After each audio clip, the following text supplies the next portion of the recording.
Hi, hello, howdy, and welcome. It's me, Mr. Lickett here, today with a Bedrock 1.18 Gold Farm tutorial. This is specifically for worlds that have fire spread turned off, but it doesn't have to be for that. You could use it if that's on too, but specifically for that, because most of these rely on trapdoors being ignited. This is not too dissimilar from multiple farms you'd see, and disregard the night vision, it's just so you can see everything under this roof. Alright, so you can see here, this one has the barrels on top there, that's to feed in the flint and steel. This is because that's the ignition method for this farm. It's a slightly different circuit, it's a pretty cost-effective one, and whatnot. Now, I was getting ahead of myself talking about trapdoors before, because this is normally something like this, or maybe exactly this, would be your ignition system on most gold farms. But if you have fire spread turned off, this won't work, with the lava inside there and the trapdoors there, and the observers clocking when that's pulled up. This kind of system will not work with fire spread on because of whatever funkiness that causes with the updates on the trapdoors, plus trapdoors won't light if lava's right next to it. This is a dainty little circuit that we have here, and barrels on top of it with hoppers feeding into a dispenser there with flint and steel. You could fill them up as much as you want. You're probably going to want a good amount of iron or flint if you want to keep this thing running for a long period of time, but if this is your only option because fire spread's not on, then this is it. So here we go, we're going to flick the switch and you will see here that pigmen will spawn. Now, the flickering of the portal isn't as fast as some versions you'll see out there, but like I said, this is a nice, quick and easy, simple circuit. Gets the job done exactly what it needs to do. It still produces the pigmen just the same as anything else, but it uses one use of your flint and steel each time. So like I said, unless you throw a bunch of unbreaking ones in there, or you're really filling this thing up with there to use this for any good amount of time, you're going to want a lot of flint and steel. Now, I think you'll be able to notice, even though that this flickering method isn't as fast as some portal flickers out there, it still produces one or more pigment at least every other time that it flickers. So if you're talking about rates here, the rates aren't terrible. I don't have an exact number, but you can see just from running this for about 30 seconds here, all of the pigment that went on. So that's a good amount if you have them feeding into a trident killer with a looting 3 sword. But you see we broke our flint there, but those were a little broken to begin with.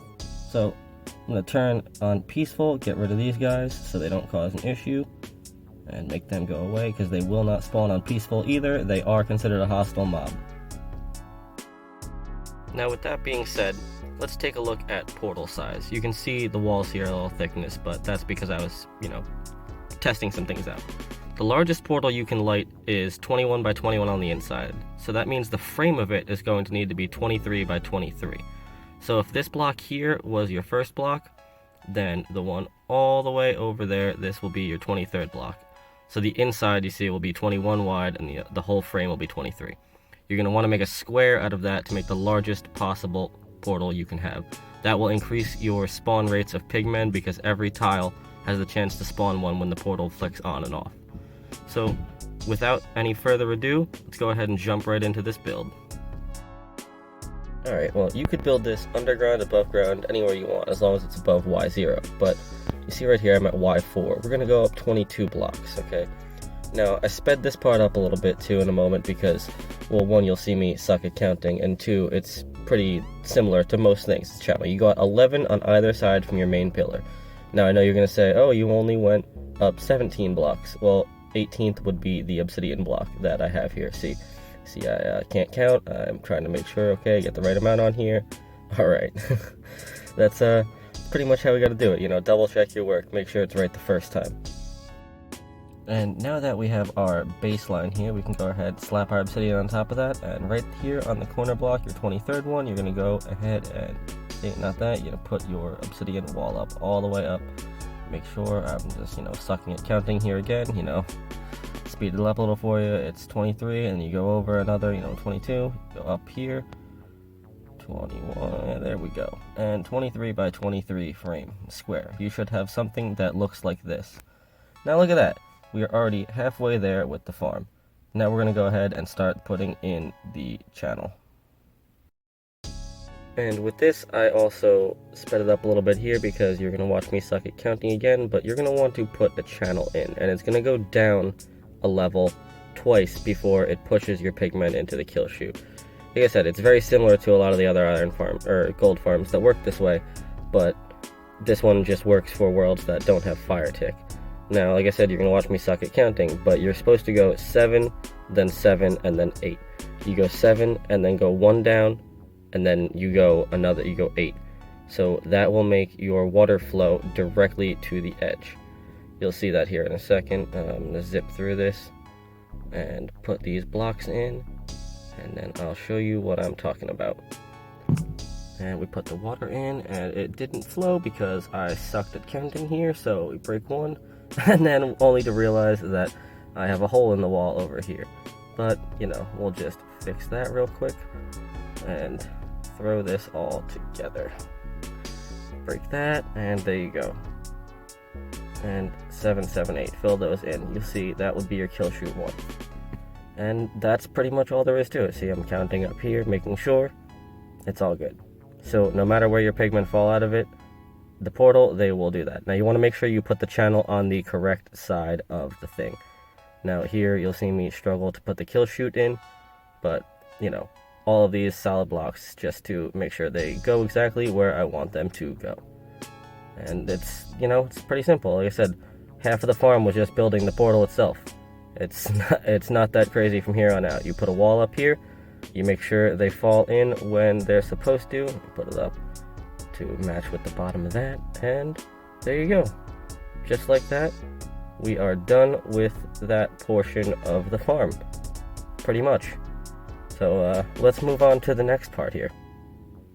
And you'll probably see that I had to switch sides because it's very important you put the channel on the side where the pigmen spawn out of the portal. That's very important. If you build this backwards, they're just going to be falling all down onto the ground. We're going to start by putting our dispenser down, putting a temporary block and another dispenser down. You can pop that block out, and this is going to be our bottom dispenser with the water bucket in it. We'll put that in. This is what's going to be breaking the portal repeatedly. The top one is what holds the flint steel and lights the portal. Now I'm going to take you over here just so you can have one look at this before I build it up for you. I don't have my night vision anymore, so that's that. But you can see it's a very small circuit. It's pretty similar to one that you see used on a lot of farms. It just is slightly different in the way it takes the pulses out of it than you would normally use it probably. So let's go over here and build this up.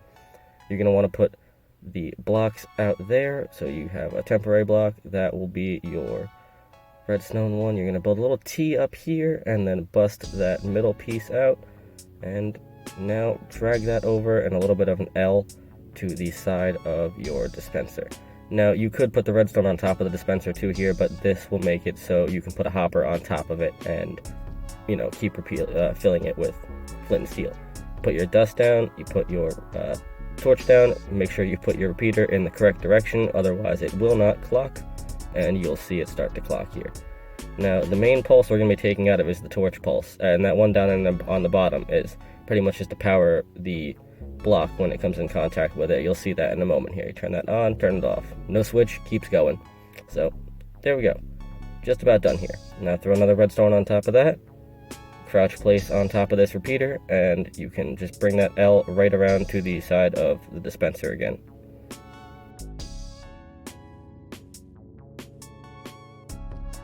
Alright, now right after we finish that, we're going to be busting these two blocks out here, and I'm going to struggle to crouch place a block on the back of this dispenser. That block I broke there isn't a necessary one. You could leave it there, it could be away, it doesn't really affect anything. Now we're going to wire this all up, and it will work just like a dream. Bring that right around the corner, or you could, like I said, you could put it right on top, but then you won't be able to put a hopper with any type of storage into it. Just to show you that this works now independently, you'll see the water flicker and you'll see that shoot out of the top. If there was more in there, it would have kept spitting, but you get the idea. I just wanted to show you that this part of it works. Now we'll cut to when I fill this up with flint. See, water bucket in there and flint and steel in there, and we are going to show you that this thing is ready to go. Now let me go ahead and grab, what do I need here, a barrel and a hopper. I'll show you how to wire this up for more storage. Even though you've pretty much seen it, you could use double chests here too. It doesn't really make a difference. I'm just using barrels because I like the way they look and they're single stack. Alright, now that this is all wired up and all flinted up, let's turn this on and let me show you that this bad boy does work. Now we will do this. Oh, they're not spawning. Oh, I never turned it back from peaceful, so let's just take care of that real quick. Like I said, there are hostile mobs, they will not spawn on peaceful. Now let's try this again. And there you go. You see them start flowing right out into the water stream and falling down what will be their kill chute. Now I'm going to show you what to do with them in a moment here. I'll turn this off so I don't accumulate too many of them, but you'll see they get pushed right along. It's, tiny little circuit. It's a lot less complex than some of the other circuits I've seen for this to be done, so you could probably make this pretty early game as long as you have some kind of fortune. You'll get one piece of gravel for every, one piece of flint for every gravel you break with fortune 3. If you have an early game iron farm, that's always nice too. 1 stack of iron ingots and 1 stack of flint will make you 64 flint and steel, so you figure 9 in the dispenser, you'll get a fair amount of them before it does it, but you'll probably only be able to run it realistically for about a half an hour to an hour. Now let's go ahead and look down here. You see all these guys got pushed into this one spot. Now I'm going to go into peaceful and we'll take care of them, and I'll show you how to actually take care of them here in a moment. It's not too hard. We're going to do a basic trident killer. So let's bust these blocks out and I'll show you how to set up for that.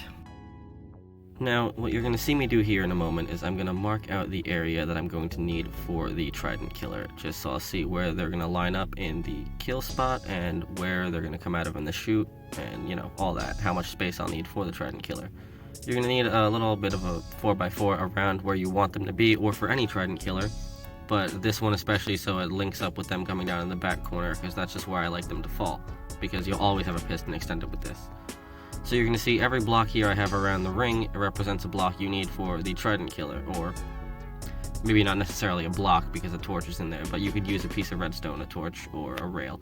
But I'm getting ahead of myself here. I'm going to show you how to build a basic trident killer. We're going to take our piston and now break this block right here. This will be the front, we're going to assume, and I'll put that there. Now every other block you want to put a piston down on the ground.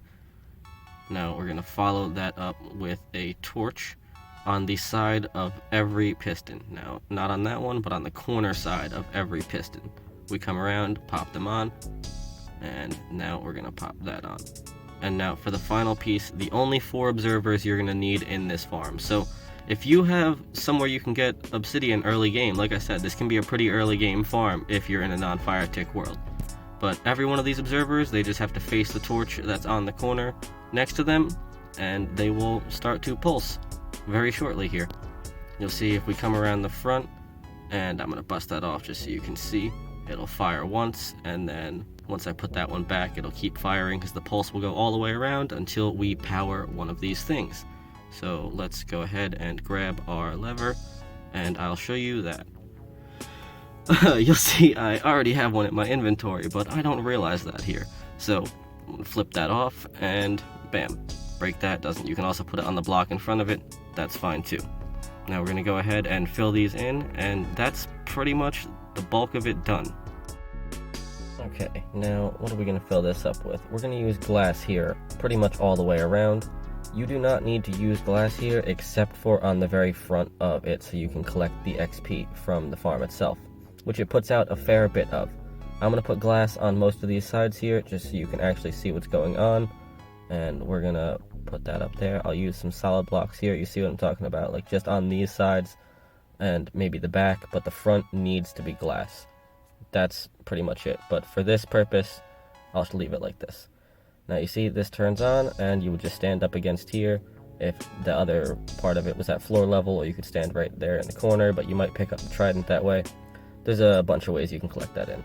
Now let's throw our trident in, and let me actually turn this off first. So I need to grab a lever, put that in there, pop that down, turn this off, and there, throw our trident in, and that should pretty much be everything we need to do. It pushes around just fine. We are pretty much done here, 98%. Now you'll see it flickers, goes around. That's the basics of any trident killer. You could use rails there, you could use dust there, works the same way. You could cover that up, it still works just fine. Like I said, floor level or not, you could put it on the block in front of the piston there too, it'll still work with the thing there. So let's turn this off peaceful mode and watch it work. Alright, if we zoom up around this side, now that that's off peaceful, and flip this switch, you will see it all work in action. These guys will start to spawn out of here, they'll get pushed along, they'll come right down here into the trident killer, and you just turn that bad boy on. Sometimes they'll even die of fall damage, don't even have to get hit by the trident, but, you know, usually it takes 1-2 hits and they're down. You just stand there and you collect all the XP that you want, all the gold, all of that. Now, this is not a storage system farm. This is just me showing you how to build the farm. You can hook it up to whatever type of storage system you'd like, although I would recommend a bulky one for gold farms, as they do tend to put out a lot of items with trident killers and a looting 3 sword.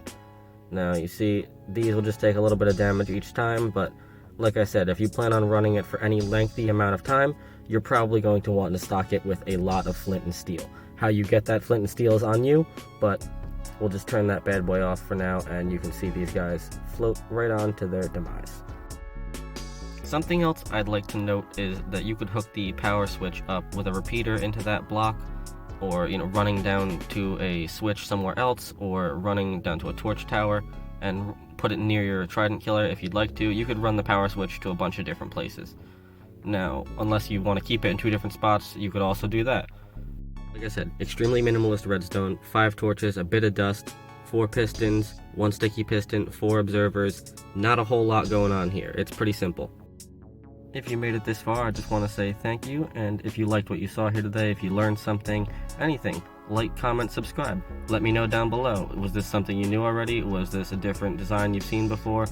This circuit I've not seen used for this type of thing, but this idea isn't new, but this is a nice early game easy way to do it without putting too much redstone in. So, hope you guys learned something today, and goodbye!